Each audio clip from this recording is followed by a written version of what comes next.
not the only one. This is my version of it.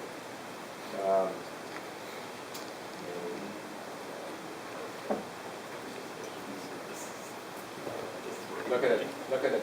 Just to look at the tables that you probably, I would have expected that for you to have. At least you have something that represents courses, and you have classes for given courses, and then you have an enrollment, okay, which is like our roster, and then we have a student. And the professor here, of course, is got a lot of action here. We'll look at each one of these constraints. A student is in a department. Department's in a school, and it's an employee thing that's kind of stuck it in there. So you probably should have had something that looks similar to that. Now. Students in a department? Pardon? A student in a department? I think that's the way it was described. How you want to look at it? Pardon? I think the way you might have looked at it, it's really a major. You can think of it as a major. Usually, it depends on how you want to view it. This is a small college, okay? So you don't. So there's different viewpoints here. Usually, this is not a difficulty. A department is part of the school, and this is where we have the relationship. This was where the no, that's the employees. I'm looking for the student. Let's see. There's advising. This is not something they do here, but most colleges, and the one I attended, when you declared a major, then you were assigned a professor in that department for your life in the college from that point forward as the advisor. So you always had one person mentoring you for the advising. And then here we have the professor belongs to a department. That makes sense. And now he could also be a chair. Okay, and this is the case where here's the relationship. And this is you look at it. It's on here they don't have a distinction on this diagram, but that should be a one-to-one type relationship.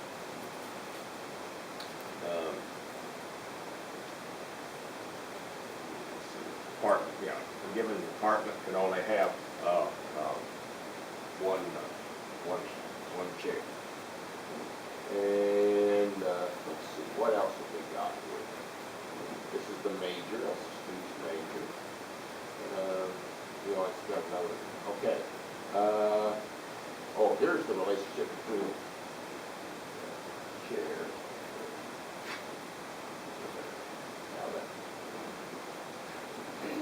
Okay, this is a foreign key in here. Okay, this is a foreign key in the department. That's the chair. They show it as a chair. And then here, it's got a key on the other end when it's a one-to-one. So when it's a one-to-one, they show it as a key on both ends. No string. This one here, this was the wrong relationship here. This relationship here is where a department could have more than one professor. I was misinformed about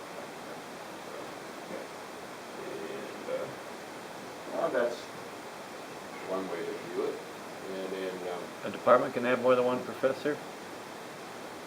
Yeah, Well, that's what I would, isn't that normal? yeah. But you said that was wrong. No, I thought that was the chair relationship and I was wrong. Okay, earlier. I made it clear.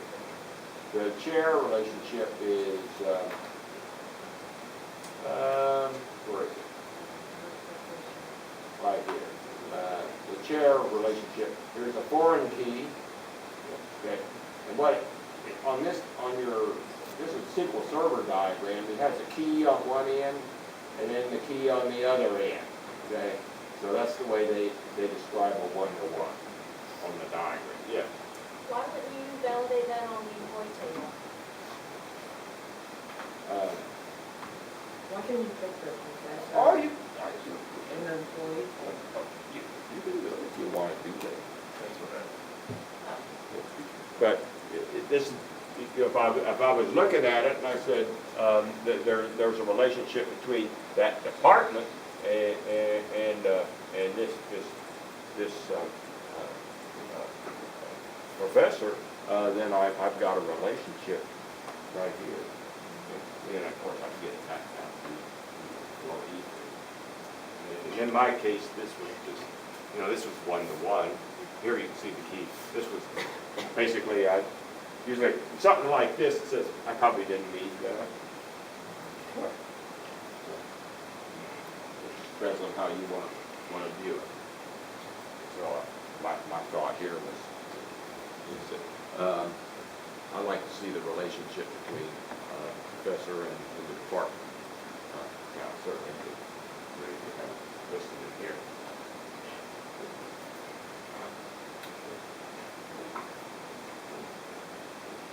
Any questions on any of that? Yeah, for study programs. Pardon? Study programs,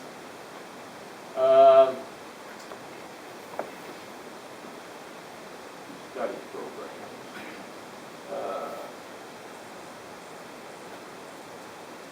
Was that student to department?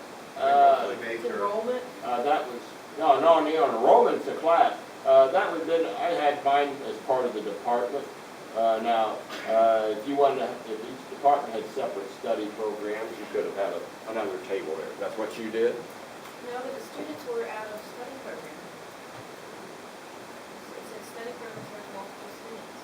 Okay, study program. I think I must have comprehended that in the department. Into department. Without major, maybe? Under the major, that's the study program. Major is major. Okay, that was my interpretation. Oh, the study program is the major. Yeah, study program's a major. Oh, okay. As long as we display the Yeah, idea and then we I'm not understand what gonna, keys are. look, Okay. I'm not gonna, if you got something that looks reasonable, you're gonna get credit on it. None of us, including me, ever did this for money, okay? And probably most of you are not going to. Now, that may not be true, but usually there's, but what I wanted to do, the idea was to get a flavor for what it takes to do that, and that there isn't a right answer. And that the right answer is the one that's, most appropriate for the context of the, where you're at the time, what organization and stuff like that. So this is not easy stuff usually, but my thinking here, and the reason I give this little assignment is that now it gives you a little more appreciation about how tables were constructed and how you would query these when these things get a lot more complex. You got 30 tables, and so sometimes things don't make a lot of sense when you start getting those large amount of tables. Somebody, and sometimes that's a committee decision, okay? And so, but anyway, that's, the intent was here just to give you the exposure to that. And so that's why some of you say, how come you didn't give the tutor a solution? Well, I didn't want to particularly. If I gave the tutor a solution, this would have shown up on everybody's day. And so I want you to think. Okay? Did you have a question? No, we just visited the tutor. Yeah, she didn't know the answer. Okay, we went to the tutor for the answer and she didn't know it. Except because you're the. So finally you had to figure it out for yourself, huh? Well, I would just wanted to sanity check for the tables. we Yeah, that's created. good, that's good. No, yeah, that's true. And you're probably reasonably close in. I mean, probably all of them are reasonably close. They just, there's gonna be little differences. That's okay, yeah. You have a question? No, I was gonna make a comment. It's just, Okay. it's like building a house, it's architectural. Exactly. I had a question. Yeah. If, instead of the professor table, you linked to the employee table, and in addition to name, you had something that would designate them as either facility or a faculty or a staff, is there a way with the keys that you could designate as an employee and he's faculty?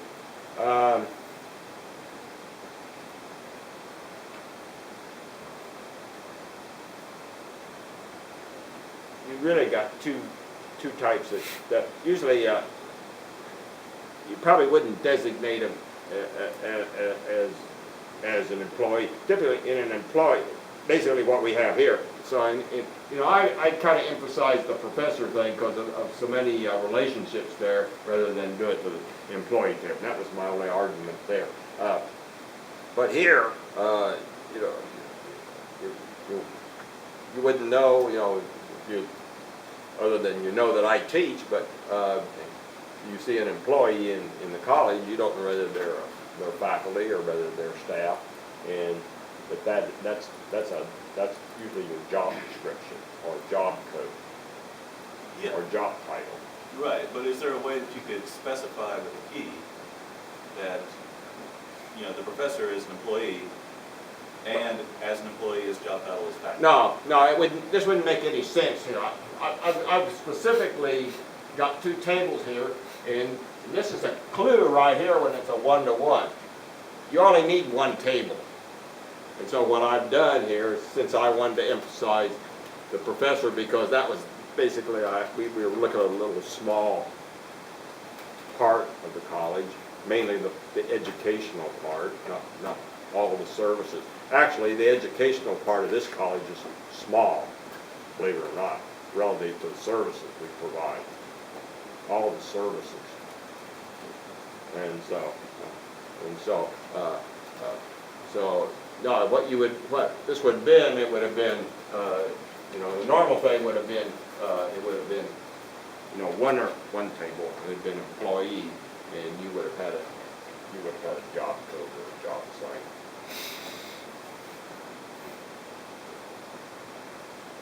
Could you scroll up to the top of that? Did I answer a question, or you didn't like the answer?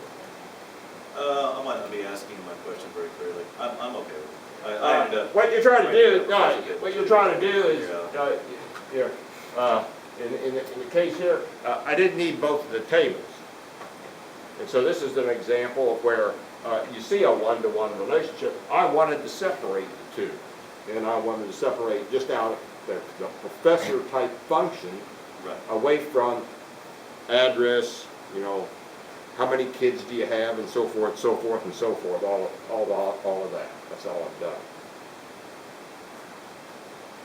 Instead of keys, you would have to make another field, another column to designate.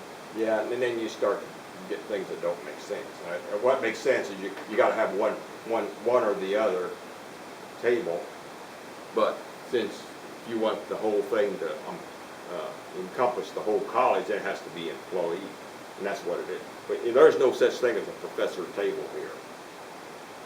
So probably your employee ID is the best ID. No, well, yeah, it'd be the one and the same. Okay. Yeah.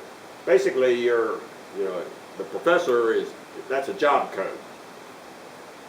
Right, so what I was wondering is, out of the employee table, would it have been possible to bypass the professor table, the way you have it up here, and go to the employee table and specify employee and the job code equals faculty? No, I wouldn't have done that because I've got. But if you didn't have a professor table, you might do that. If I didn't have the professor table, then I'd have to have a job code in there. Right, that's what I'm asking. Would it be possible to have the combination of this employee and job code equals something in particular? Yeah, right, sure. But here, if you're looking for, a professor here, you look at, you say, I'm interested in the job code, and then of course that would be the EID, that's to identify which professor. What do you just do as a composite frame, just combine them? I gotta be careful now with that, because, the EID is unique to the employee, but we got lots of professors, got lots of, any one job category. I was just listening. We got numbers and, there's title, usually a job code's got some, it's encoded. You know, we got, professor categories are in the 300 or something like that. Staff is 200 or something like that. Yeah.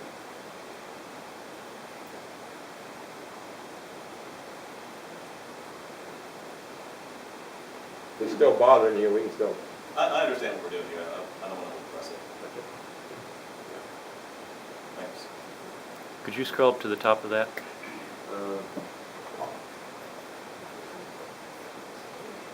And while you do that, before you discount this too much, this is half of my job.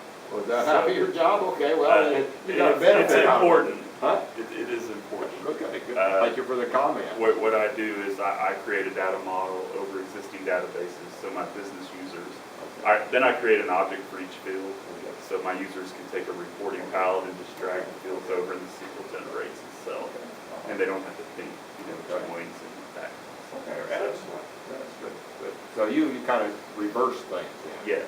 Okay, so database already exists. What should the picture look like? Right, in their terms. Yeah, in terms of. Right, because they don't like SIDs and Oh, fine, I CNOs. understand. Yeah, no, I just, well, They want to see their terms, right? yeah. Oh, excellent. That's an excellent idea. Excellent idea.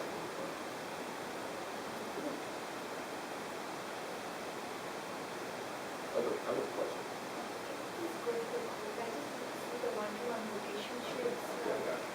Incidentally, this is already out there on the iDrive, Where was it at? in your this week's folder.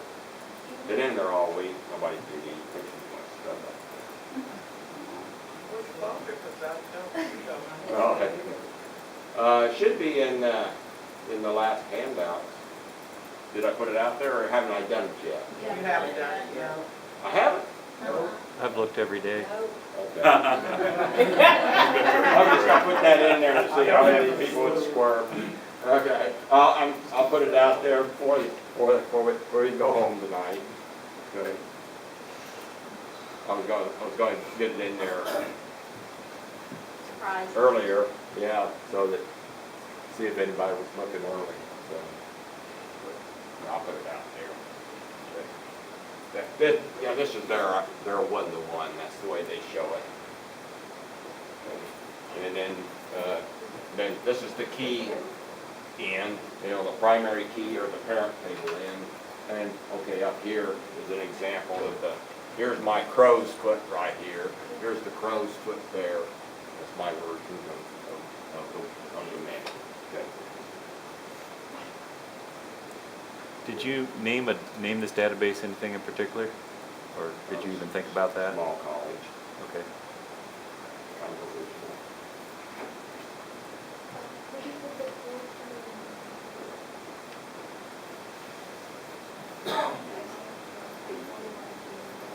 That's right, and there's not, as I said, there's no, there could be, we've had a lot of stuff, and most of the comments were fair comments. There's not any one right way to do it. Again, I wanted you to get some exposure, so I expect, Stephen probably had a pretty good diagram. He's already doing this. You went to the tutor. You wanted to do it. We were just wanting to make sure. We just wanted to make right. sure, see if he hadn't done any more than you did, okay? We get into some pretty big arguments as we read through the homework. Okay, well, good. Try to figure out what the sentences mean. That's what it's all about, it's not about just, see if I can get this thing done. Watch the football. All right. We missed it because we couldn't get it all done. That's why you probably don't miss much, beating up on each other. Yeah. That was between 62 seconds. Except the participants. Okay. Any other questions on this? All right, we beat it enough. It'll all be out there before you go home. All right. We are going to change your mind thing again. So we've been doing the declarative. That's normally what everybody thinks of as SQL. And the declarative part is basically that select statement. And all you have to do is say what I want to happen, and the compiler goes in and does the job for you. Okay? And then we looked at a little brief, couple 3 weeks here on table construction. Again, probably most of you won't do table construction, but you may. And now we're going to look at something quite different. And this is what's known as usually referred to as the Transact SQL. Now, actually the whole thing is Transact SQL, but generally you'll Transact.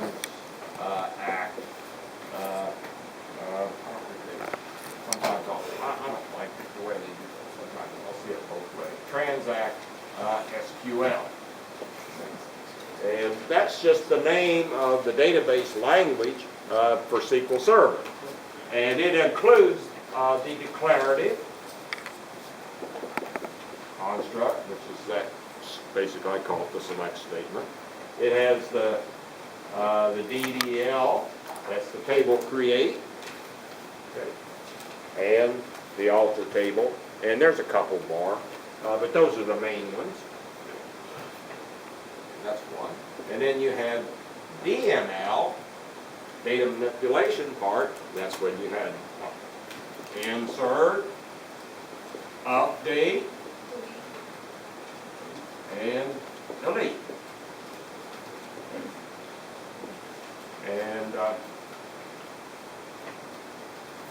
so basically, this one here says what I want done.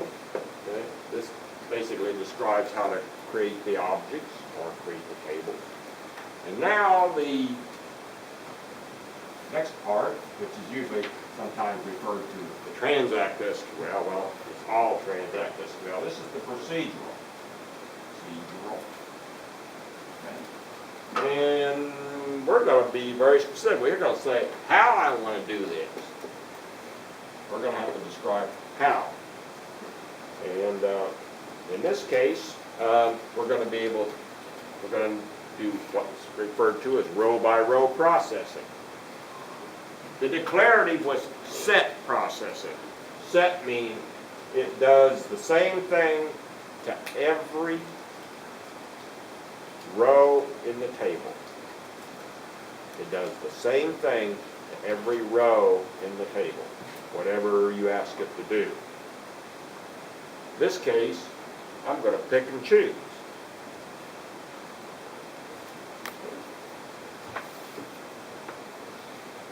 The big difficulty for some of you will be the change in the mind thing. If you've had a programming language, you're not going to have much problem, because it's going to look like something you've done before, whether it's been Visual Basic or whether it's C or what other languages that you might have worked with. If you have not, then it's going to look awful strange. Okay? And so we'll go nice and slow tonight. I'm not going to have a lot of big conceptual stuff.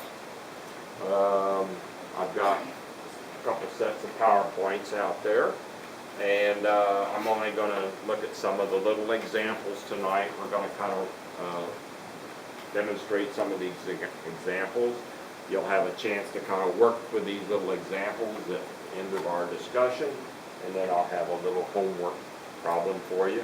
If you've got programming background, it'll be almost trivial.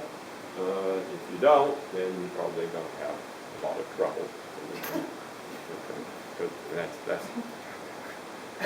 that's okay, okay? I'm expecting you to have trouble, and then we'll take care of, your troubles next week with some more troubles. So we'll try to take care of the things that might concern you. But it's going to be a matter of changing your mind, think a little bit. What it does is it's going to give you a lot more power to write functions, stored procedures. Most of you have heard that's usually where you want to go with a lot of things. Big, large scripts, and also triggers from time to time. So that's where we're going. So we're going to spend about 8 weeks on that. Or the remaining time, I guess we're into like almost 9 weeks. All right. The first concept is this notion of variables. When you do an SQL select statement, it takes care of all the memory and stuff for you. You don't even have to think. You just type in and says, basically, this is what I want, and you hit the go button, and everything is wonderful. In the case of procedural, not so. We have to think about what we're going to do, and then I've got to get some memory space for the things that I want to work on. Other than maybe, and I can mix the declarative and the procedural, and we'll do that also. We'll mix things. We'll do a little mixing tonight. Okay. So, first notion that we have to get is that we've got to usually reserve space in memory. And this name variable has got historical roots in the very early languages, because computing was primarily algebraic expressions, and so the unknowns are always the variables. So it's basically, when we use the word variable, we mean memory. And memory may be just one integer, or it could be a whole table. A whole table. And we'll look at that notion with the whole table next week. That's a little tougher concept to grasp in your mind. Okay. There's two syntax statements, and then we'll do a little example here that we're gonna meet. One is the declare variable. It means that basically what I'm gonna do is I'm gonna create me a little box in memory. Okay. I'm going to put a name on it. Okay. And we're going to have to say what kind of data stored in here, and what's going to be its value. Got those three things. Okay. And to get this little box, I've got to use this declare statement. And I've got it highlighted there as a reserved word. Every variable name has got to be preceded with an ampersand. Now there's a good reason. You probably want to pay real close attention here on this stuff.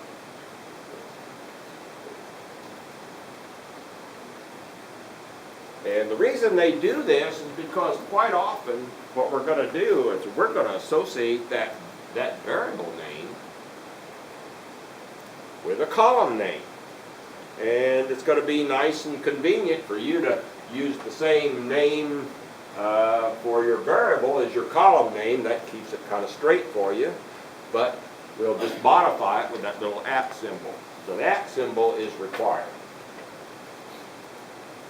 Okay. And then data type. Okay, that tells me what kind of stuff is stored in here. And the way the computer sees things is everything is stored as I refer to as ones and zeros, bit patterns. And so you can't just say a 2. Okay. I can have a 2. I can have a 2. I can have a 2. I can have a 2. Semantically, those things all mean the same thing to us. It's not true. But each one of these, this is a whole number integer, this is a character, like ABC. This is what's referred to as a real number with a fraction. This is referred to as a string. Each one of those is stored differently. So the computer, your processor, is going to decide, needs to know how things are going to be stored in there so it knows how to interpret it. Okay. So that's our reason for the data type. And you had to do that when you created your table. You had to say what was going to be stored in that particular column. Okay, any questions so far? We're going to have to get a name for it, and we're going to have to say what we're going to store there, and we got to tell it we're going to have that in place when we try to use it. And then right after that, it'd be maybe the possibility of where we're going to use it. And this is where we're going to put the value in. We're going to use that keyword set. And what am I going to do? I'm going to set the value in this location, designated by that name. And on this side, that could be a literal value. It could be an arithmetic expression. It could be a string if I'm storing a string there.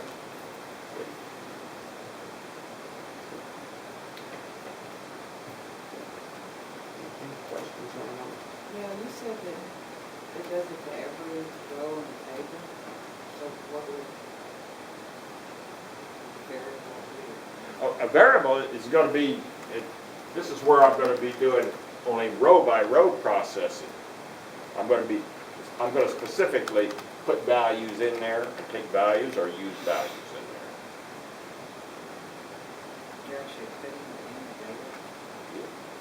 And I've got an example.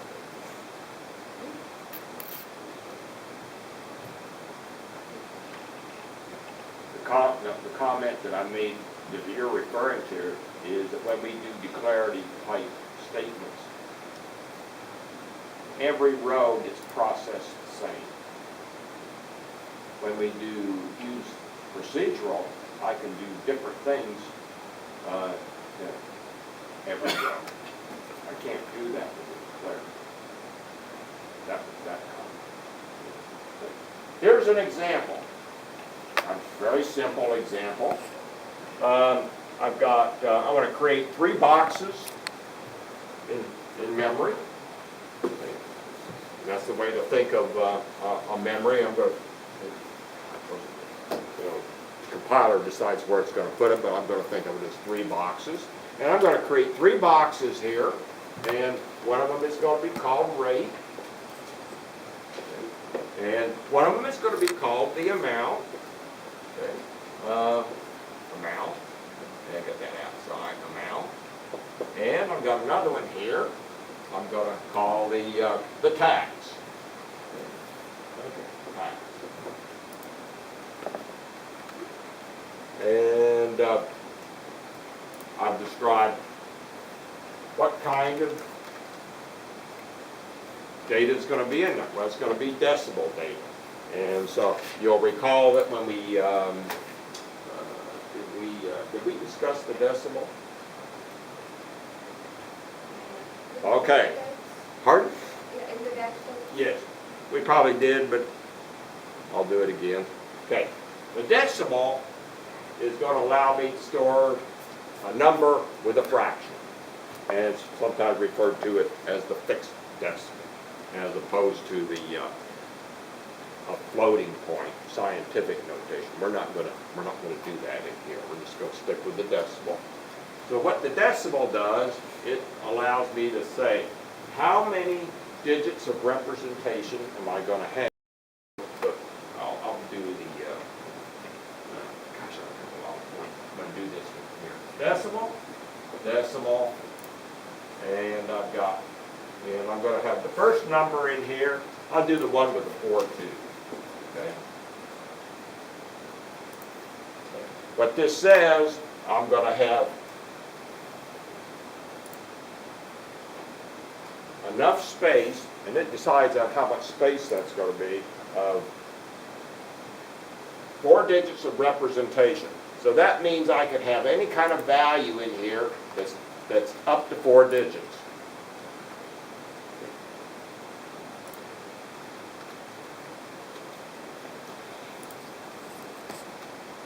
Second number there says how many of those are going to be after the decimal place. So in other words, I'm going to be able to have 2 numbers and 2 decimals. That's 4. And if I needed something like that, then I'm going to get an error. So you always want to allocate enough to cover what you think you might need, but not too much.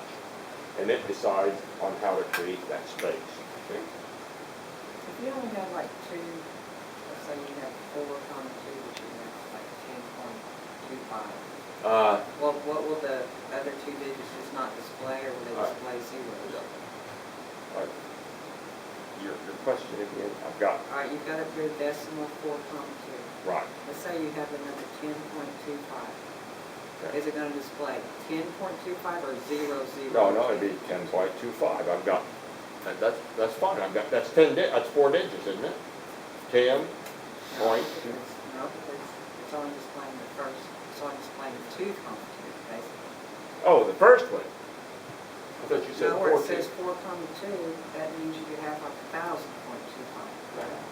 In memory, wouldn't it store 00 and 2.25, and then whatever your format statement is when you print it to variable, so that would determine how it's displayed, right? No, wait a minute.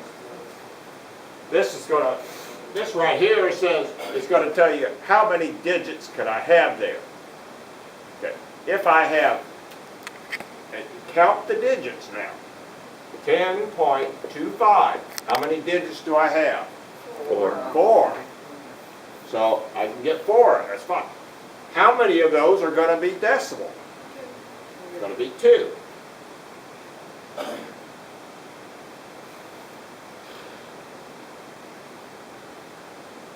Okay. Now, can I have 3.25.4? Yes. Yes. If I had something else after that, it gets truncated.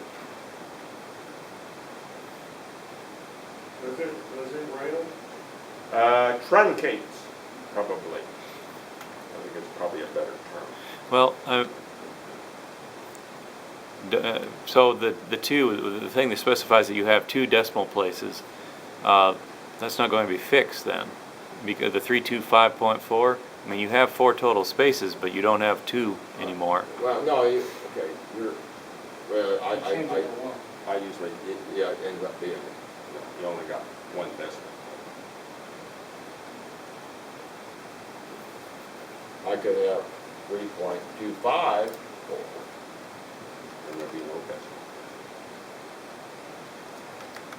Are you saying point? Because I think I hear you saying something different than what you're writing. No, what you can have up to 2 decimals. Well, I'll tell you what, we're gonna put that in there. We'll see what the outcome is. Okay? But if it's a 4 digit and you say 2 decimal, how does it know where to put it? How does it know it's What not it's gonna do. 102.5? Okay. Okay. All right. We'll come back to that. We'll just go ahead, because I've already got this set up there. We'll just go ahead and put a bunch of, do an example. I've got this up here. Okay, all right, let's go, I think I got this one here too. Okay, I've got, okay, I don't want that one. We've got all these prepared, so I don't have to type them in. Okay, let me see. Okay, here's our example. And also I've got one here. It's nice and it prints everything out. So we'll just look through here, see. Let me do something else here real quick.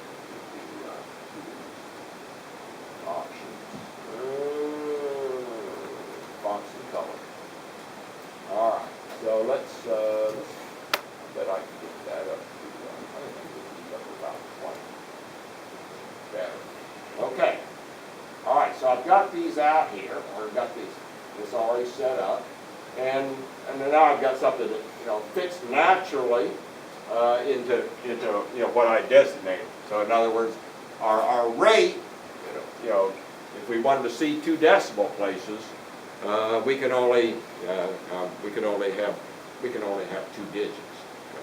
And then here in our amount, I've got 50, but I've got, you know, I'm going to see a 0, 0 after that. And then I'm going to go ahead and compute tax. So let's do that, and then let's go back and then put some numbers in there to see that yes, I can get the full 4 digits in there, or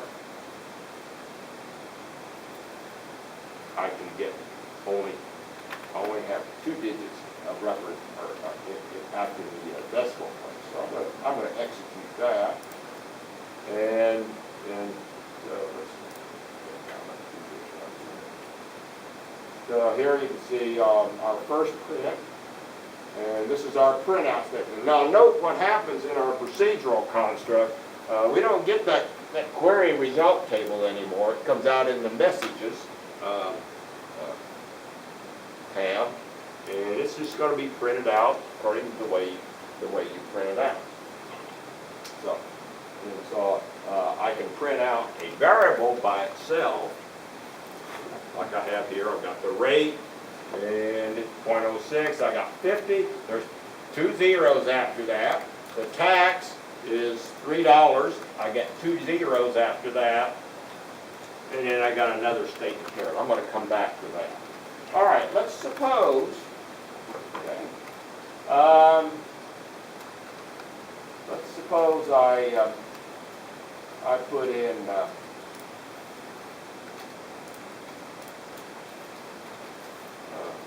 500. Okay. I'm going to increment it one at a time so we can see okay. Overflow error converting into numeric. Okay. So what it does, to answer an earlier question, what is it doing? Is it over, it's over, Accommodates? Pardon? yeah, it stops at 255.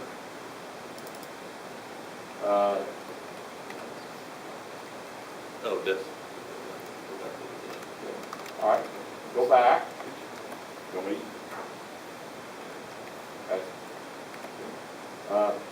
That's not an integer. That should be interpreted as execute that. Okay. Now I'm going to do something else. I'm going to do. I'll do that. Same result. All right. Now we're going to do this.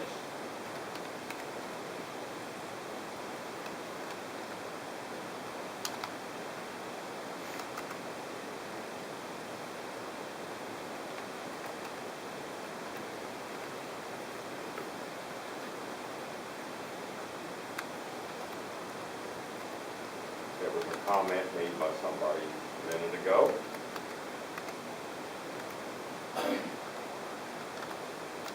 Okay. Let's do something else.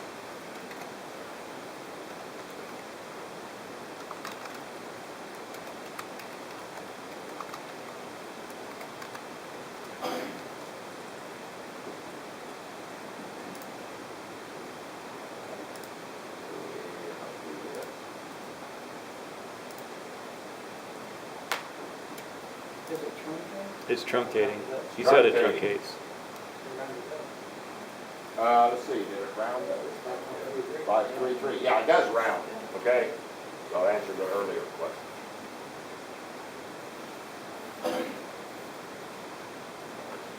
You change the 5 to 4 so it rounds down?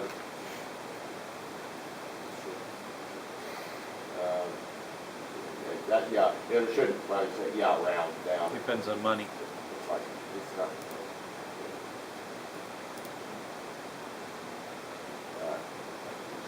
532. So it is fixed, Richard.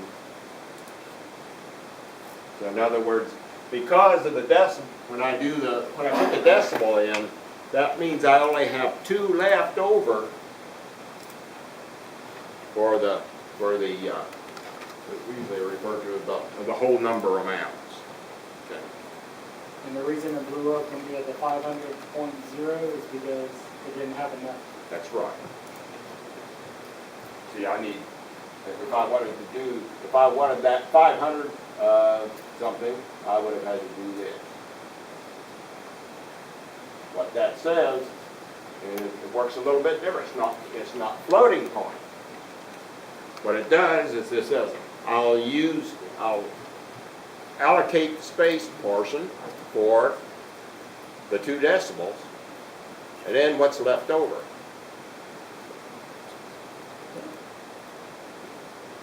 All right. So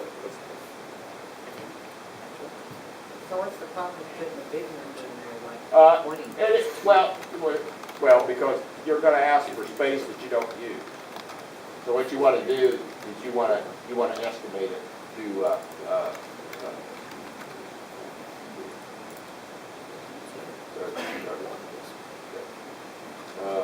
what did I do? Oh, I wanted to do 500 here, didn't I? Okay. All right. So now we shouldn't have any problem, and we'll truncate on that. Okay. All right.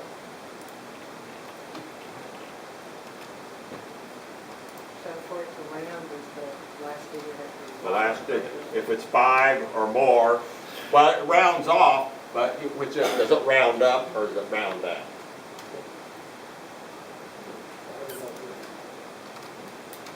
You guys have a question on that?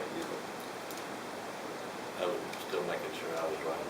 Like if it was Well, you already thought it was 4-1. going to be right, okay. Well, no, if it was 4-1, then it's, I mean, yeah, 4-1, then it's 3 items, then then the decimal Right. at 1 place. But basically, what you can think of, okay, because I have an earlier comment, it is fixed decimal. That's what they call it, the term fixed. Okay. What it amounts to is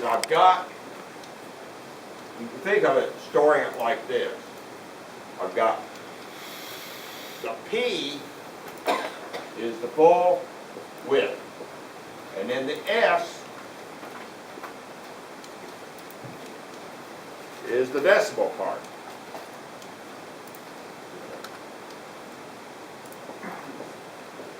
That is fixed. So what's left over is what's going to be for the whole number part. Okay. Everybody? That's not what you'd see in our other programming languages. We don't have any fixed decimal. And I can't think of it as C# has a fixed decimal, doesn't it? Casey? You can drop in a format or dollar. Pardon? You can format dollar for Okay. I'm thinking C. Yes. But it just creates a storage place for the expression I. Yes. And it says, how much total storage am I going to get based on P, the first number, and then it fixes this based on the second number. What's left over is how many digits you can get for your whole number. Okay. So ideally, what you want to do is you want to make a reasonable estimate. Don't throw in 20. Okay. Because if you're going to be doing a lot of these, then you're going to be chewing up your memory. Okay. All right. These are just little exercise things here. The second part, okay, so I'll just use this right here. So first of all, we decide what kind of variables we need or how much space we need or what we're going to work with, and we got to declare it before we use it. Usually after that, we're gonna set it. Now, we're not gonna usually just set things like that. What we're gonna do here in a minute is we're gonna pull stuff from tables. That's where we're gonna get our data. So our setting is, sometimes we may do something like this, but rarely. We're gonna actually set the value by reading data from a table. And in here, I've just a little example of setting it, but I'm doing an expression on this side. This is common what you've done before. You've done with columns, except now I'm going to do it with just these two variables. Okay. And then our output is not going to be a whole lot nicer than our result set. We're going to have what's referred to as a print statement. And there's two forms of this print statement. And it's going to be print, and I can print the variable. Usually I just use this to reflect back, some value as I'm working with it. And then the other one is going to be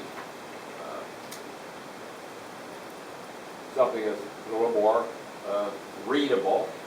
Now, what I can't do is if I've got a numeric in a statement that's mixed with a string, then I got to do a conversion. So that's what we have to do. So you see, I want to say the tax is. So I got this little string. Here's my concatenation. And now I've got to take my variable name, which is a numeric decimal, and I've got to convert it to variable character. Okay. The variable, this convert function is a transact SQL function. It is not a ANSI SQL.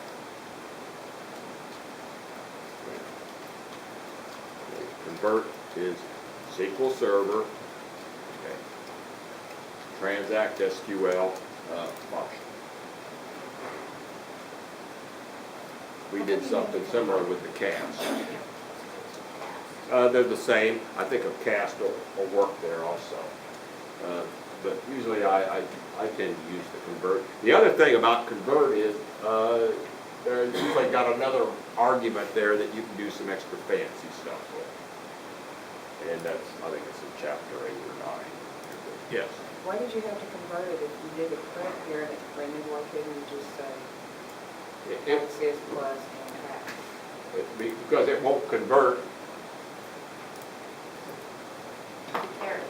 Right? But it printed it on the previous statement? I did because it was by itself. Oh, okay. It's when I mix the arguments, Control C, let's do this, take the lever out of it, Control V, and I'm gonna do this. All right, and then we'll just do this, okay?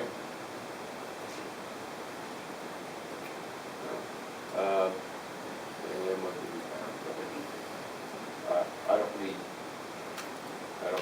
I don't need semicolons here. This is just really on, really having it. Okay. Doesn't hurt. Okay. So the plus makes it part of the string. That's right. It's concatenate. It says I can't concatenate a string with a numeric. But if you made those two separate lines, that would work. Well, yeah, but That doesn't make these happy, Richard. it doesn't read very nice. Okay. The idea is you want to at least improve this a little bit. I mean, this is pretty crude as it is. You want to have a little bit of readability. That's the okay.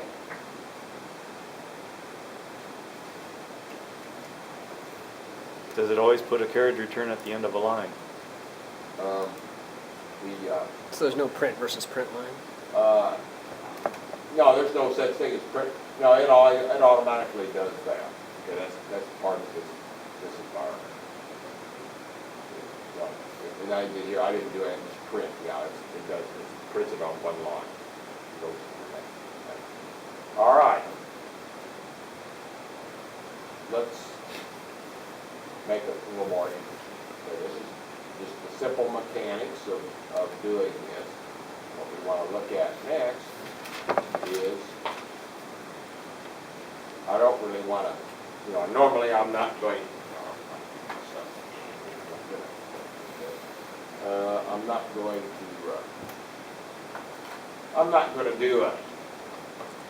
to do this. Basically what we're going to do is we're going to get stuff from tables and then do something with it.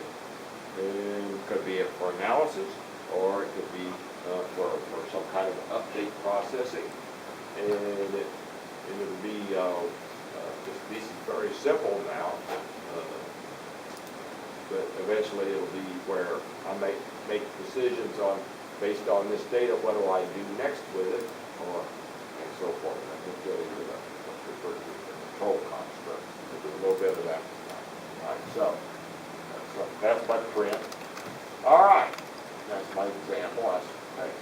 And I've got a little table out here I've created, so I'm going to be using this little table. And now we're going to pull data from this table. The way we pull data from the table and put it into variables such that we can do row-by-row processing is an example is the following statement. And I'm going to do a little example of this, and then we'll come back and look at the syntax on that.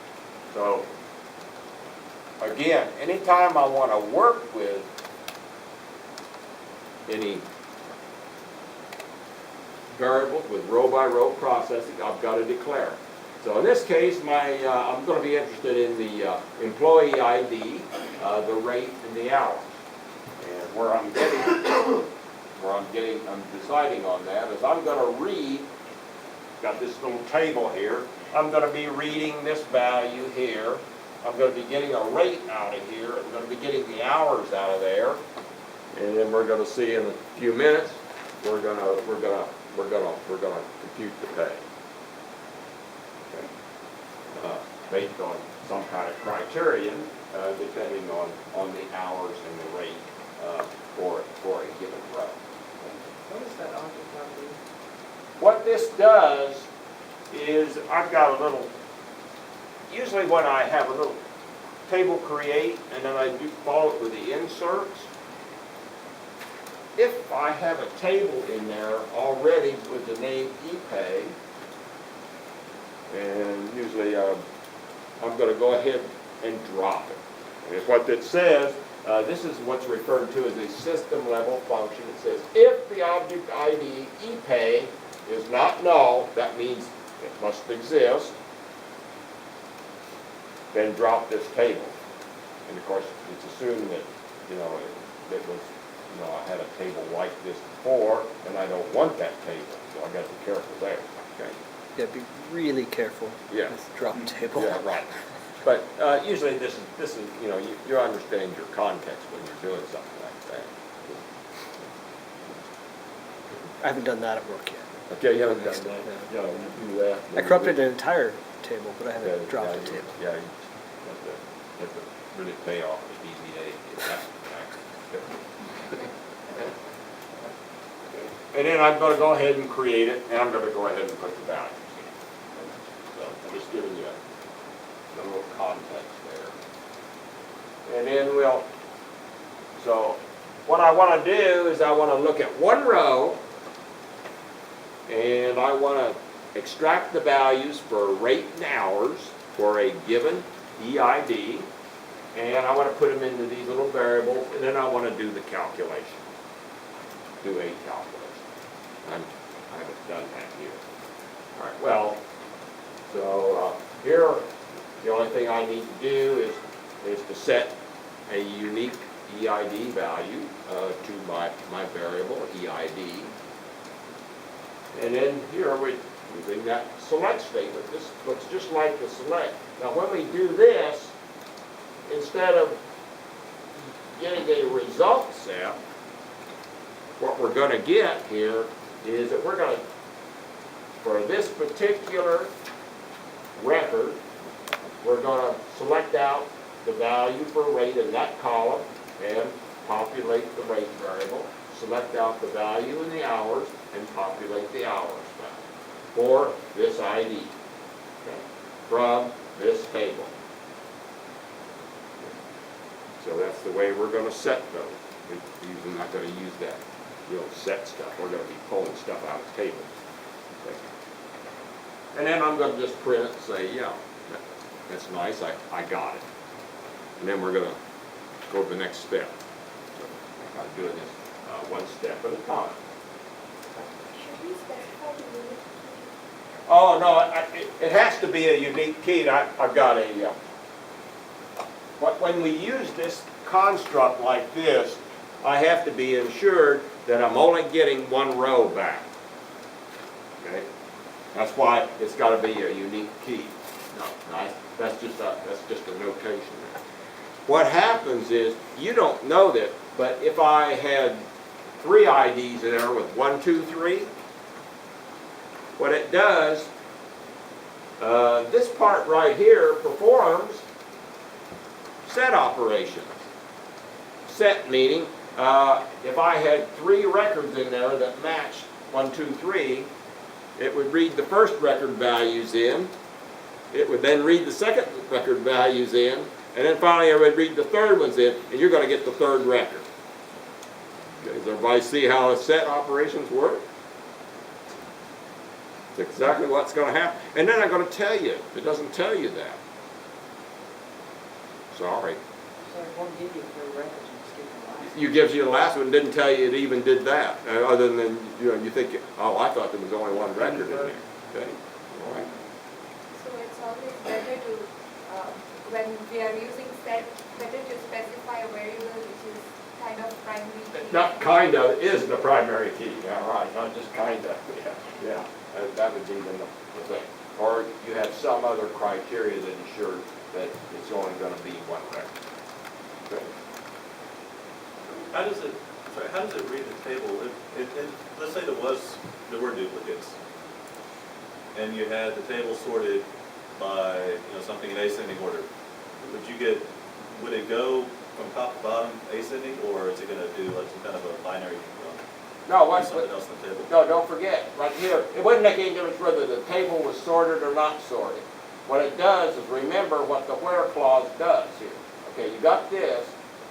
The next step that occurs is the where clause is going to go out and filter. Say, suppose you had 3 records in there of that ID. It's going to filter out, and I've got those 3 records. Then it's going to go ahead and perform this operation, the select. And don't forget what it is, that you're not seeing a result set come out in your result tab. What it's doing is it's going to read the first record into these locations, read the second record into those locations, read the third record into those locations, and that's the value you have. Right. Is there any way of knowing what the third record would be? No, and you wouldn't want to do that. Here. Now, if you have multiple records, well, you got another plan B. Okay. That's the next stop. The read a result set. We're going to be able to have a result set variable. Okay. So in this case, for when we need, we don't want a result set variable when we only need something simple like this. Yes, Hillary. We're just pulling back, I guess that's the thing, we're just pulling back the, whenever we're running this, we don't finish. Is it, are we doing something, or?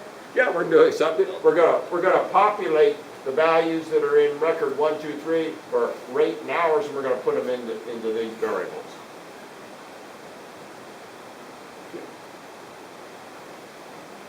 And I'm going to do that right now so you can see it. So EID could be like a loan number, and you can have different rates. Pardon? Your EID could be like a different loan number. Right. You had loans or whatever, anything that's unique. Okay. Yes. All right, so let's go over here. All right, and let's see it. Let me divide it. Okay, so this should be query number 3. Yeah. All right. So right now all right, so I'm going to do something else. so that we got a picture here. I'm gonna get a new query.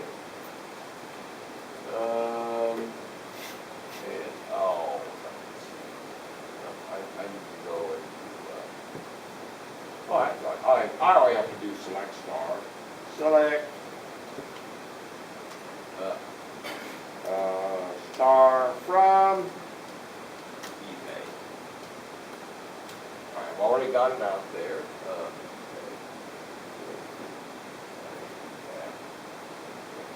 And then, so here's our record. So I did this here so that, you know, you can now expect to see something here. So I'm gonna, what do we got? Let's put our boxes up there. Okay. So we have a box that we call what? Rate. And we had a box we called hours. And here's the table we're going to pull from, and we're going to get it from EID1. So we expect to see 750 in the rate box,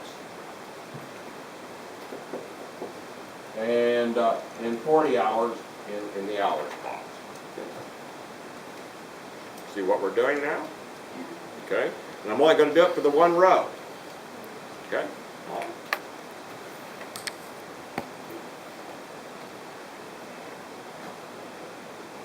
And let's go back to my. It's already up. All right. I just wrote that up over here so you can see what to expect. All right. And so. So now we're going to go ahead and do that. Then we're going to reflect back the values in the rate and hour block for EID 1, 2, 3. Okay.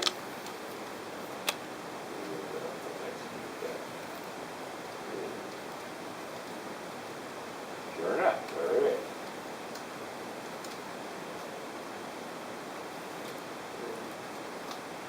So now it's available in these boxes for us to go do something. If you, yes. So does what type of the variables to match exactly the record? Yes. The data type in here, it better match the record. Or it better be at least bigger. Okay. So, and we can go out there and see that. So I think that was a good observation. Let's go to the view on that Object Explorer. And if I go out to, okay, so this was the ePay table. And if we look at the columns, and there's the rate, 5.2, and there's the hours, 5.2.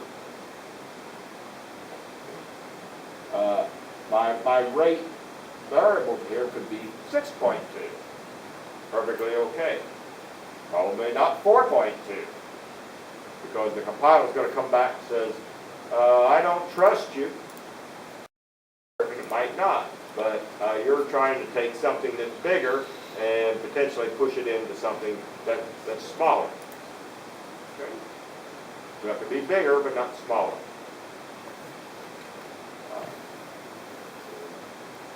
Okay. So let's go back so you can see that. Let's suppose I go and pick another one. Let's go and come back over here. What about 555? All right. Let's go do that one. So yeah, this one's got some overtime. Let's see where we're going with this maybe. And so I'm going to go over here, and I'm going to change. Let's wait. Let's go back here so we can see what to expect. What are we expecting now? So I'm going to put it in here. Okay, so we're going to have 850 and 70 hours. Boy, they really put in the overtime. Okay, 70 hours. Huh? You're right. I need to update my rates here. You know, these tables I probably, concocted these 5-6 years ago. Okay. Or something. Huh? Minimum wage is minimum wage is 7.25 right now. I'm trying to raise it. 789. Okay. So, anyway. All right, so now if I go back over here, then we'll put the 555 in. Okay. 555. Okay. And then I'll execute this. And sure enough, there's the 850, 70. Okay.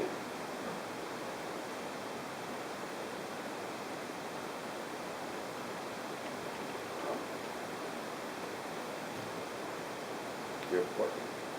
Seems like a lot of work. I assume maybe the value is if we're gonna refer to this variable lots of times. That's throughout our exactly program. right. You got Okay. it. Okay. And this is merely exercises. I'm building up, okay? Okay. Slowly. Okay. Yeah, yeah. Okay. And your first exercise could probably be done with declarative constructs. But at the end of the next week, it'll be ratcheted up a little bit more, and you'll say, oh boy. Okay?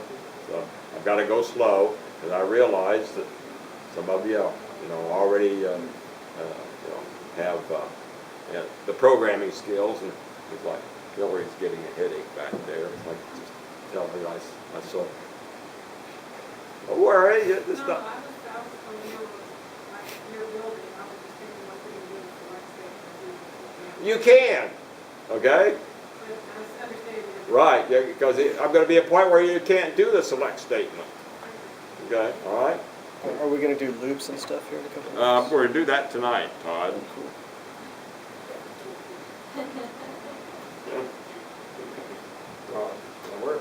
We're gonna get a substantial set of tools for starters, okay?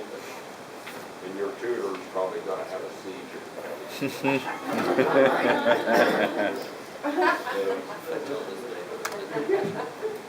All right.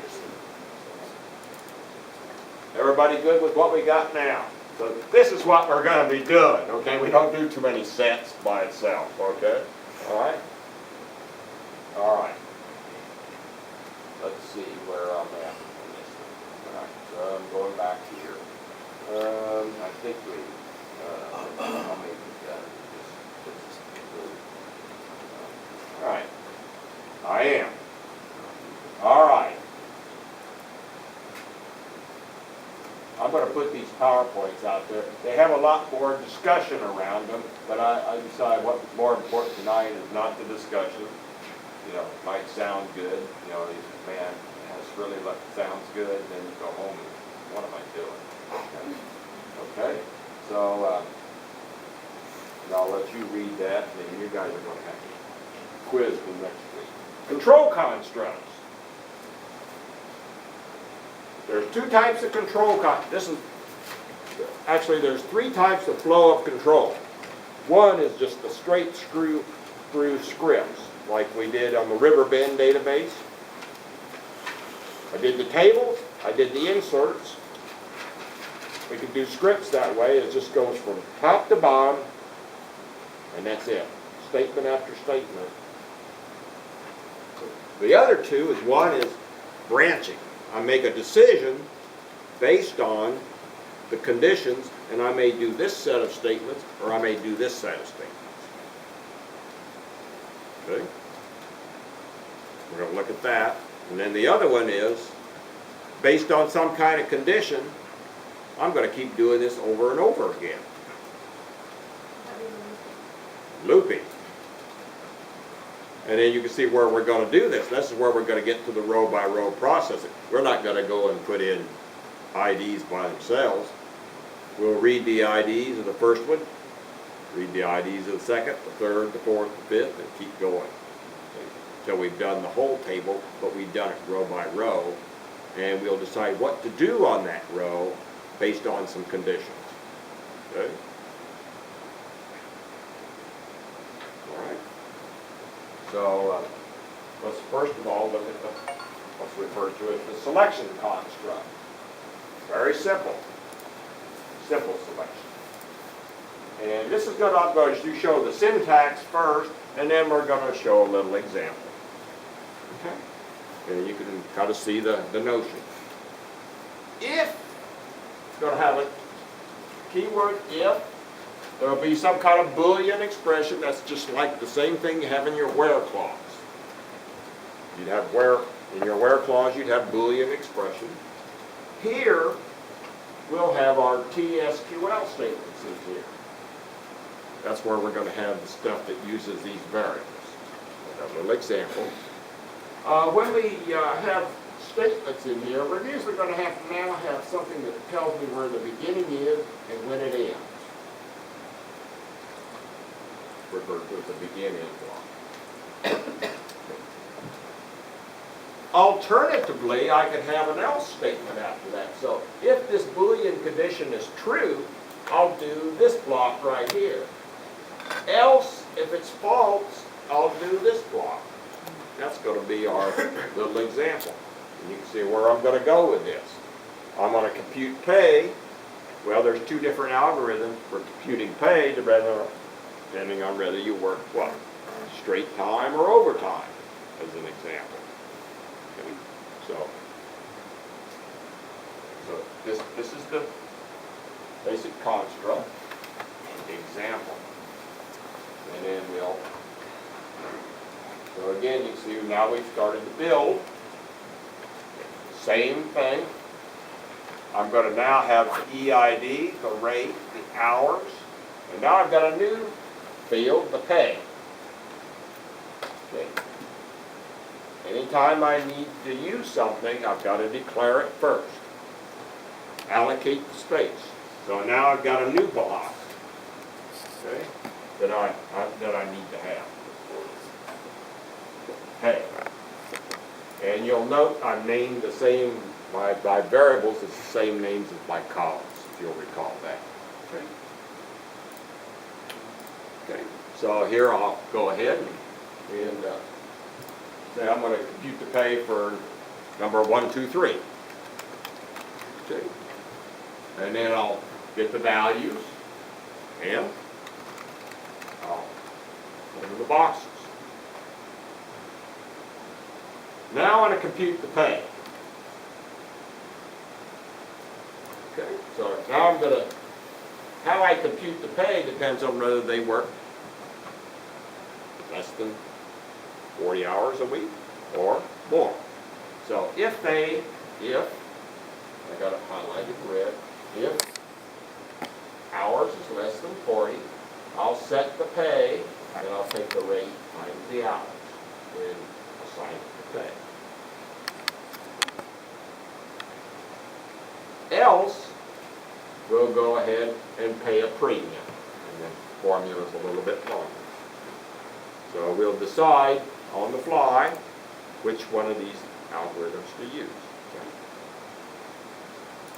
And then I'll just print it out. And so I'll be able to say, well, can I do that with declarative cost? Yes, you can put that with declarative cost. Okay, this was simple enough. Okay.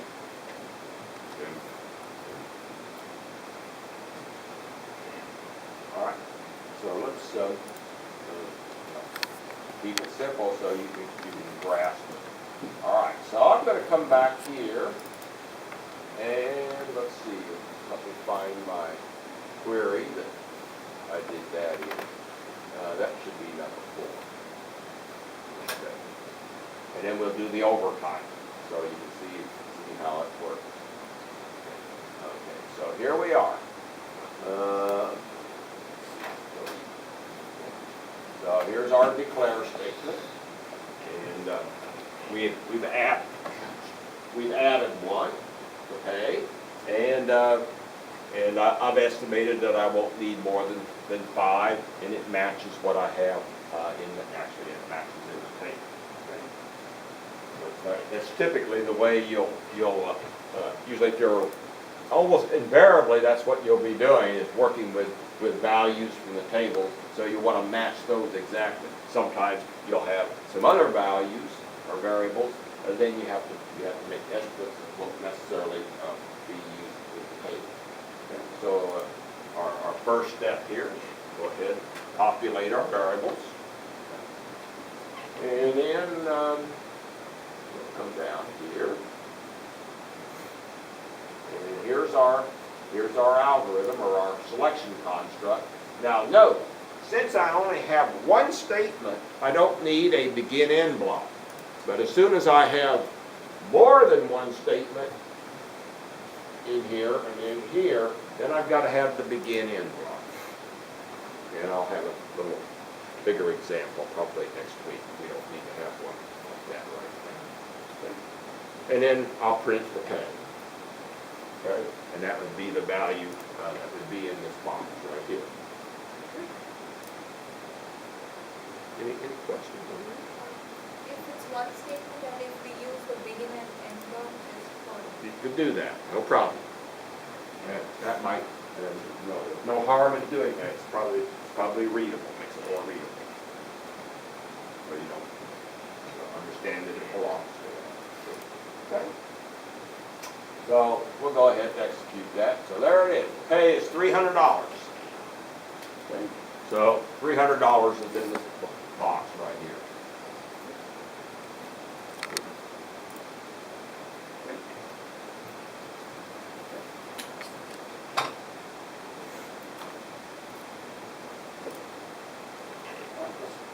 Change that.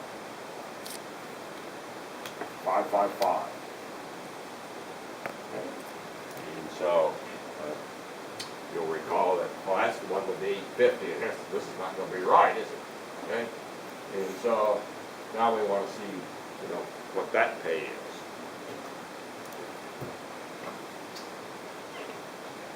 All right.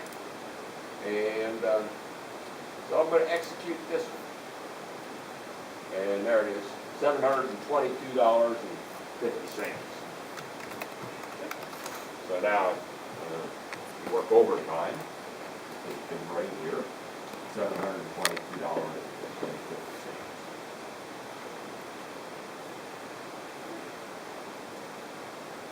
So that I maxed out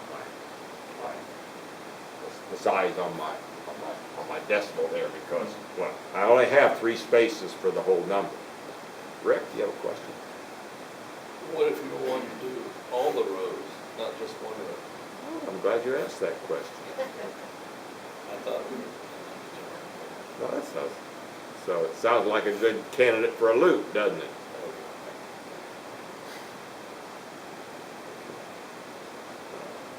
Yeah, that's normally what you're going to do, right? You're not going to do sets in here. I'm just kind of priming them a little bit.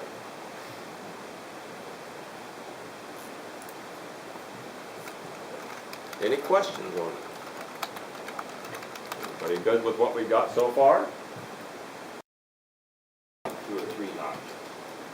So let's take a look at that. So that was our selection.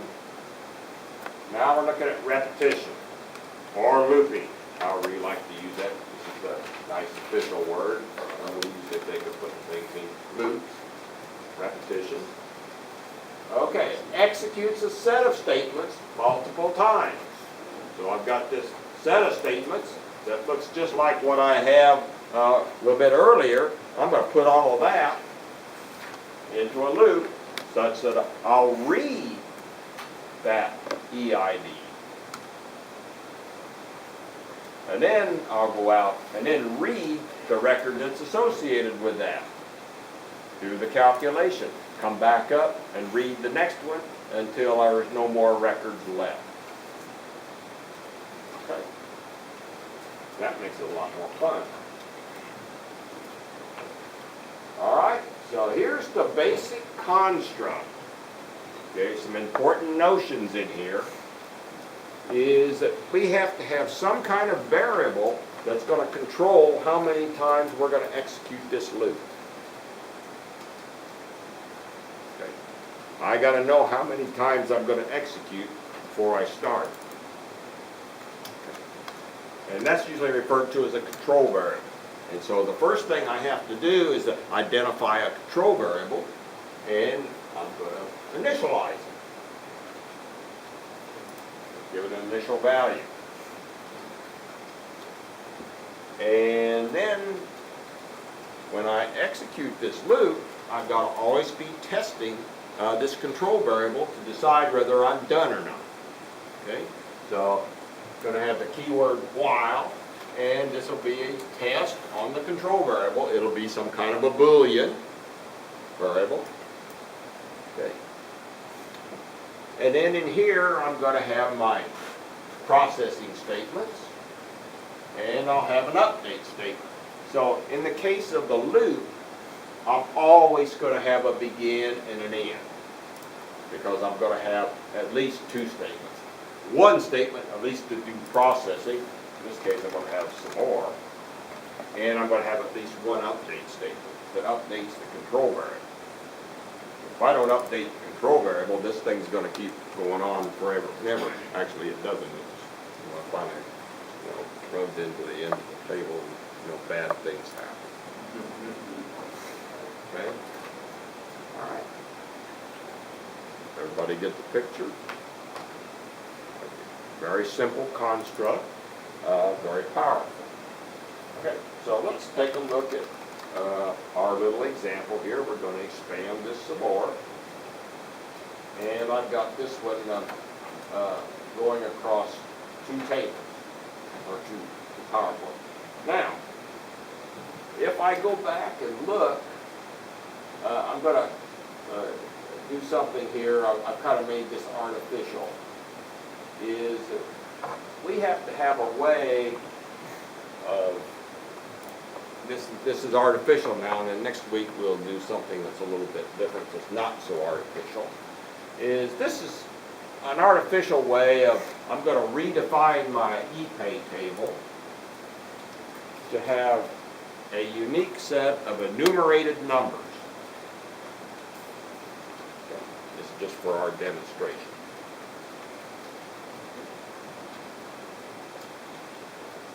And one way to enumerate a table is to use the identity, because it can start with 1 and it goes by 1. And so that's going to end up being our control variable in our little simple example. So I'm going to go through one here with got 3 records here. So I'm going to do, this is kind of concocted or to illustrate the idea. And then next week we'll see how to use this idea that already has, when we already have a table and we don't have something that we can enumerate. All right, so what I've done here is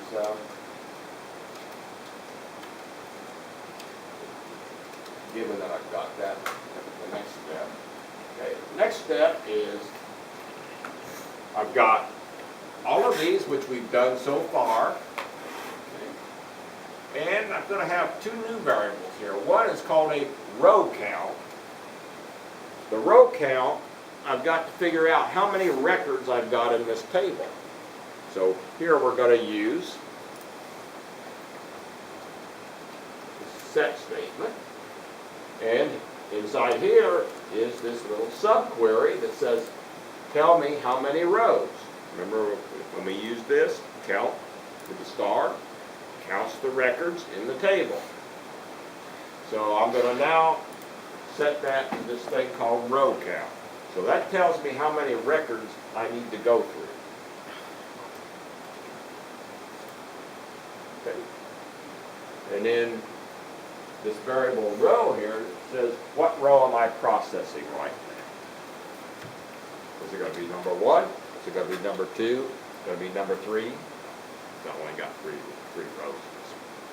So everybody follow what I've got here. So it's going to be, you're always going to have something that says, I need to know how many rows I got. And also I'm going to need to know what row am I processing right now. Okay?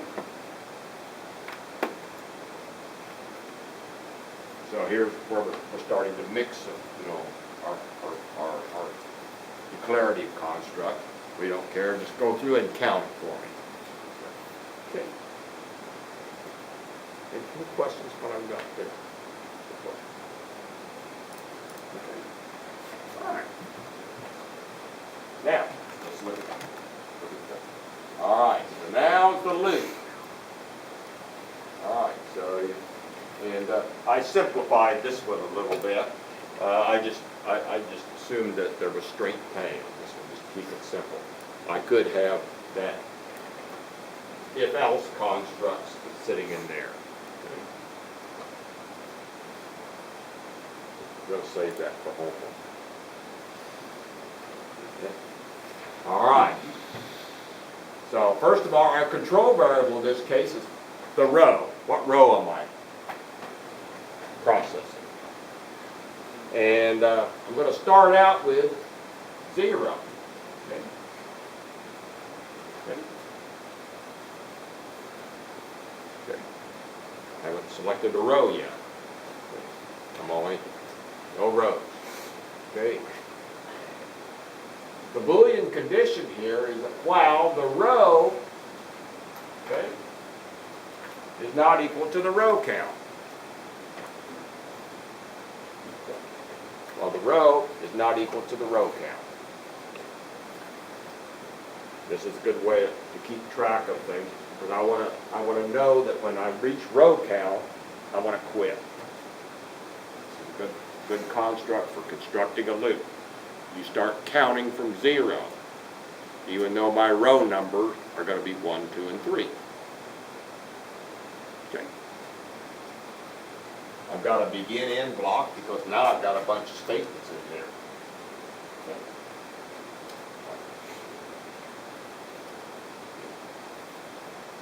Okay. So now I'm going to select. I'm going to select from my row, and I've got my row is going to, my ID for that row is going to be the current count plus 1. I haven't completed row count 1 yet. That's what row is really meaning here. Have I completed that count? So RID is the enumerated number. Right. And then I'll compute the pay, and I'll just print it out so you can see it. And then this is the update. Okay. Now I have processed how many rows so far? 1. So I add 1. Okay. Then I come back up. Okay.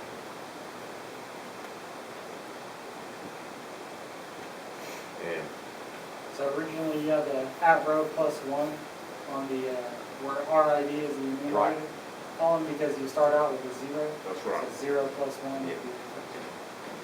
This is a little artificial because what you're going to really look at is my row. I'm going to just be keeping that as a count because next week we'll do something a little bit different. I'm going to actually be reading the EID because that's what I'm really interested in getting. In this case, I'm using the I've contrived this table a little bit, just for convenience. And how does it know row count again? Pardon? How does it know row count?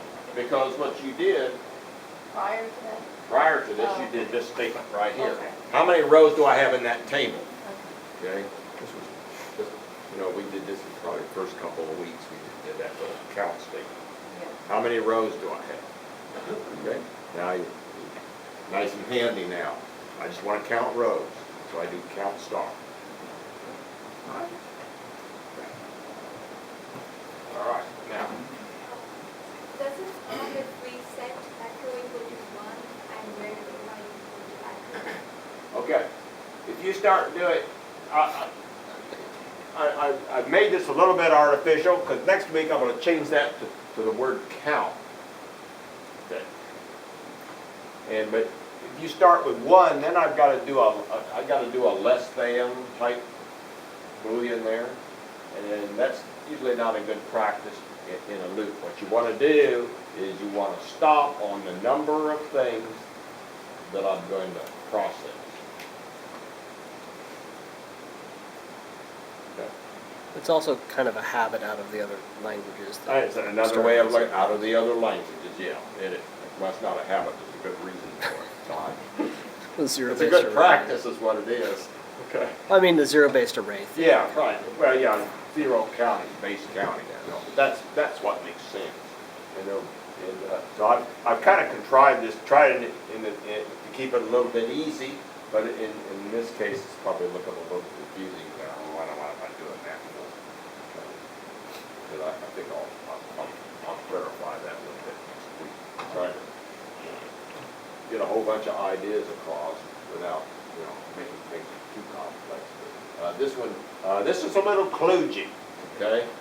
But we won't do that anymore. And so let's go ahead and execute this. This is where am I at? And that has to be query number 5.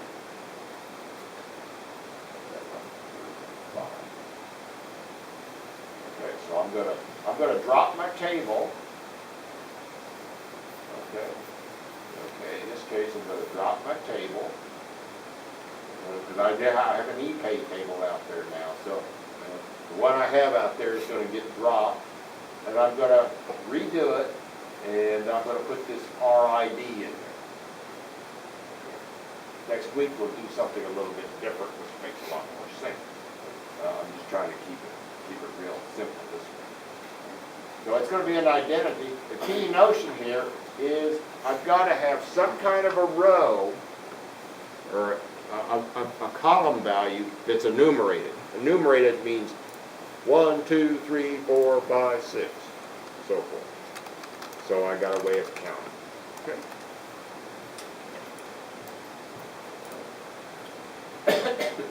And you'll note now I'm gonna put this. I don't know like that.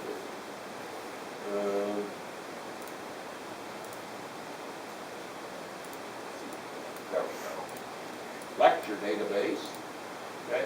So I'm going to check to see if I got one out there. Yes, I did. I'm going to drop it, and then I'm going to recreate it this way. I've got this go command. Okay. What this does, this creates a batch to define the table. Okay, I'm doing things in sequence now. Okay. And then I'll insert. Okay. That's another batch by itself. It'll get me 3 values, and then we're going to go into processing. Okay. Any questions on that? So this is a good practice now to do that because I need to get that out. If I didn't do that, then it says you can't do this. Okay? Because I already have it in. So I'm going to close that up now. Okay, now here's our process, row by row process. Got to create this new variable here. Took out the EID because it doesn't exist anymore, and I'm replacing it with the RID. But I don't even need to have any. I'm not going to pull it in or anything. I'm just going to go ahead and print out the value. Okay. The row count. Here's where I determine the number of records. Okay. You see there's the pink count function. And then, in this case, well, I did the old way here. So I'll leave it like this. This will be less confusing. The other way is a better practice. So to answer your question, if I make this sort of 1, then I got to do something like this. Usually, and I'll show you next week why the other way is going to be a little bit better. But let's just go with this. You'll be comfortable with that. Okay. So I'm going to go through and I'm going to do what? Row 1, row 2, row 3. Keep it simple. Oh, I really spiced this one up. Okay, hey, we're going to fly on this one. Okay, so now I've got the selection construct in here, and you got something with it.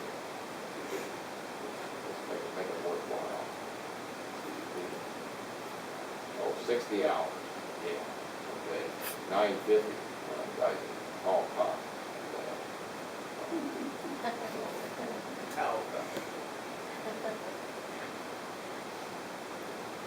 Well, relative to the other ones he is, okay? Yeah. Okay. Okay, so here's our, pull our data, and we made things match up here a little bit better instead of me confusing you with my philosophy and stuff. We'll do that more next week.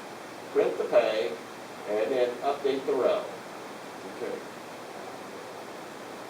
And then we're at the end. Any questions on what we've got here? All right, let's let her go. Execute everything. Wow. Doesn't get any better than that. Hurry. Good, sure. I'm out. Nothing in red? Nothing in red. You wouldn't expect anything in red. Okay, 300, 665, the 165. Here's our high roller guy. He is got to make a lot of money there. Double it over the next time. All right. So there we went through each one. And we made a decision on each row depending on how many hours we had. Okay. Are you gonna put those examples on? I sure am. Probably there's going to be more out there than you want to see. I've already got them prepared. All right? I will show you what I'm going to put out there, and then I'm going to do it.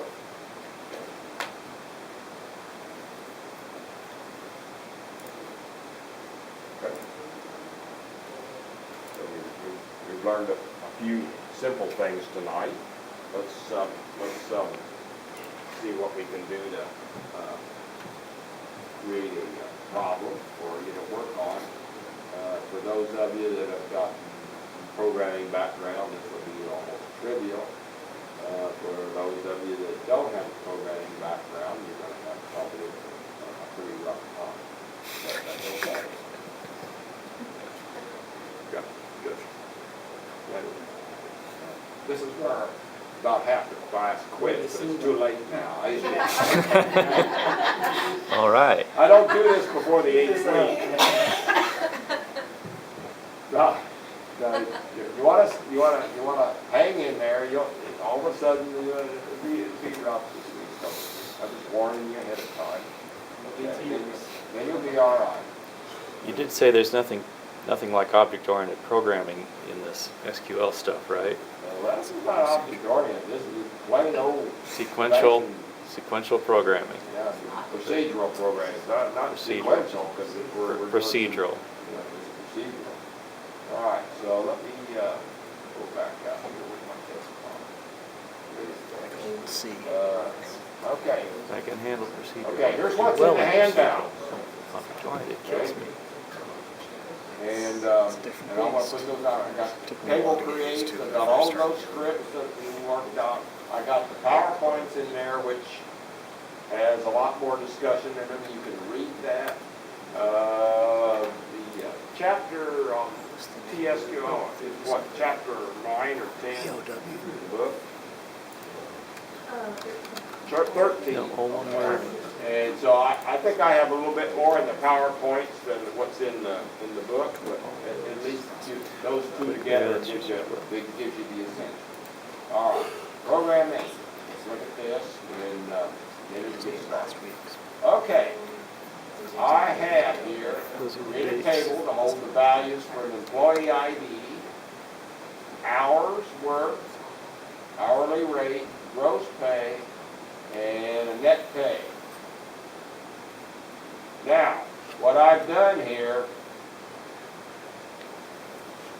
in addition to that, albeit it's a little bit artificial, we'll have another way of doing that. Be sure to add a field for enumerating the records in the loop, because you're going to do row-by-row processing. Okay. So this is your ID right here. This is these guys are making big money. Okay, hourly rate, okay, and then, yeah, we It's brought it up inflation. to, huh? Inflation. Inflation, right, that's what I was trying to find the right word. Okay? And so, when you have an identity, okay, that's the way you create that enumerated field. So you'll note that when you have an identity field, you don't have to have any data on that. I give it a name. You might call it row ID. Okay. So your table's gonna have a row ID, and then it's going to have an employee ID, it's going to have hours, and it's going to have a rate. And you probably want to add a field for pay, because I think I'm going to ask you to update that.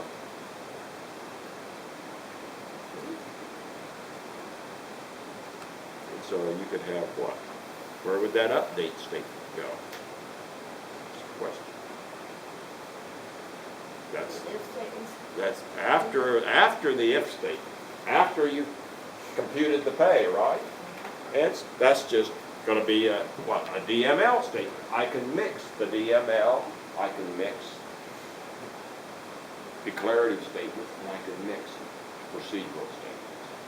So in that loop, that last statement before I do the update count will be an update statement, which goes out, puts it in the database. Okay?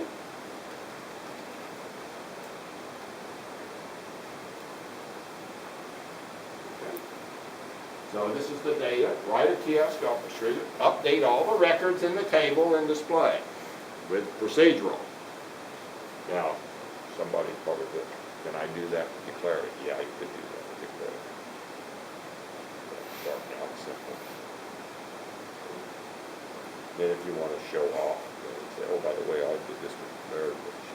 Okay, that's extra. I'm getting extra credit, but you can show off value. We vote for to get that withholding rate. How do you do net pay? Huh? How do you do the net pay? Net pay? Okay. Oh, Did you ever look at your check stubs? got it. Okay. All right. Okay. You know, uncle wants a cut, and that's the way you think of it. Okay. So you get your gross pay, and then you. And then you pay a whole bunch more. Uncle gets his cut, and then you get what's left over. Okay. And you're never going to get that other back, by the way. Well, at that rate, you're going to have to pay a whole bunch more too. Yeah, I'm keeping this simple. Yeah, that's not the purpose here. I'm adding some extra stuff. So we probably have, if you want to display everything, then there's going to be 2 more fields in there, isn't there? One to show the net and one to show the gross. And then if you want to really, do it upright, say here's what we withheld. If you want to do that, I don't care. I'll let you be creative. Okay. It looks like it would make more sense for that middle column to be the hourly rate and the end column to be the hours worked. I don't care which order you put them in. I just wonder if it makes a difference later on. No, it doesn't make a difference. I mean, usually, I think they usually, at least in my experience, they've always said, this is what we're going to pay you before you start working. Okay?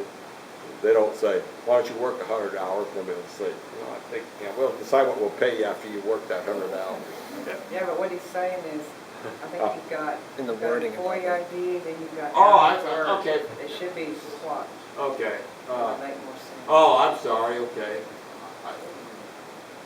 Let's say, because if it doesn't matter, our results will be different. Yeah, that's right. No, it doesn't matter. I mean, I thought he was talking about Yeah, because the last field should be the number of hours worked. yeah, don't forget. All right, I'm gonna do it.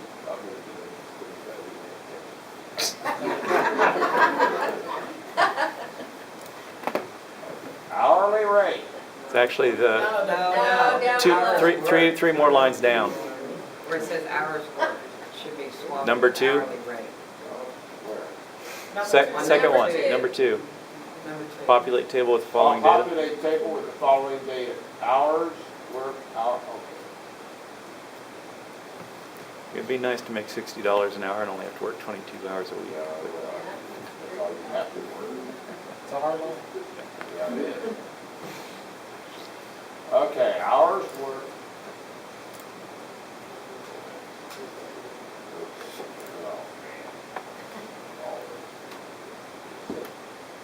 Figure out what makes sense. There's a comma. And.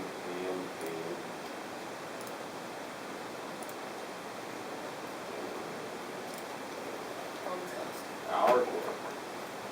All right. Everybody happy with that? Yes.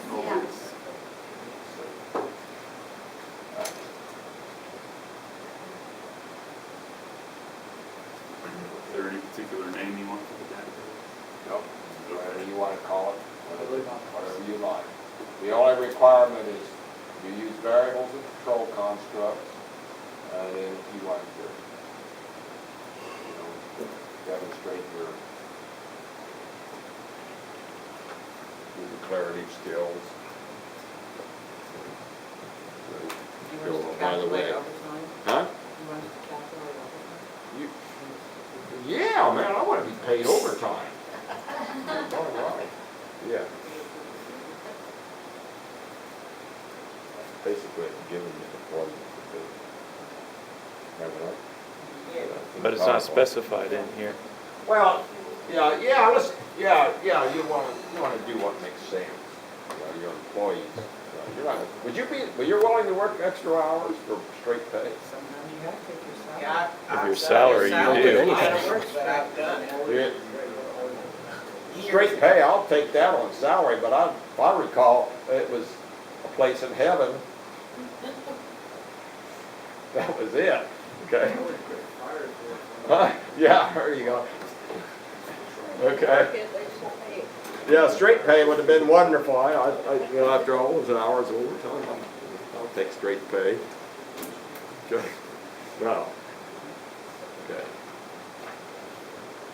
Any other questions on that? Everybody see what we got to do?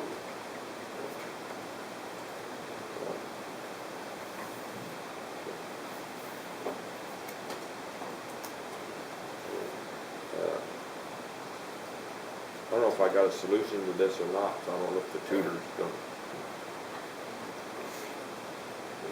How many of you are going to hit the tutor up this week? A whole bunch of you. Oh boy. Every week. Done tonight. Huh? Okay. Any other questions on this? Okay.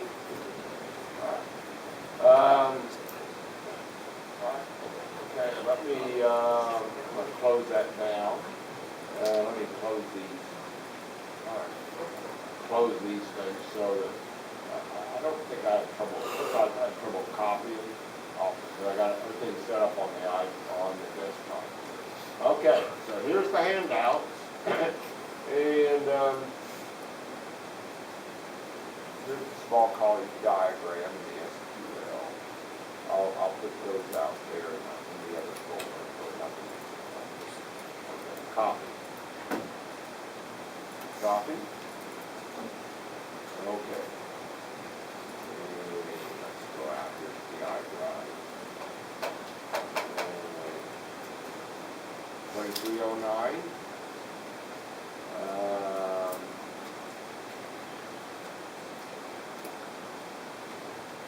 Okay. There's handouts, all the stuff I talked about tonight. And then I'm going to go back to the desktop. And I got the small college. And I got the diagram here, so you got something. Copy. And then I'll put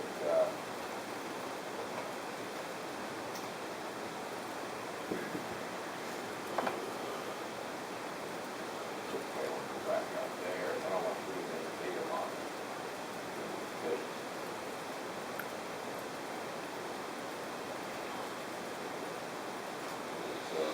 small college.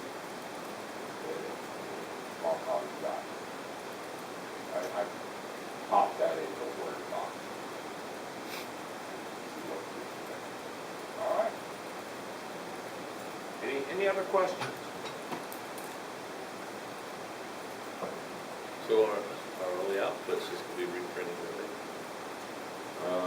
ultimately. Yeah, prove that you updated it, yeah. And I wanna see your code. Okay, yeah. I wanna see I wanna see your procedural code. What code is that? Code the output. You put Proverbs 7:3 crossing. I did. There. Okay. So, I'll try to answer questions this week if I can. I'll be here on Monday night, Tuesday night, of course, that's Thursday night. Wednesday night, I'm not here.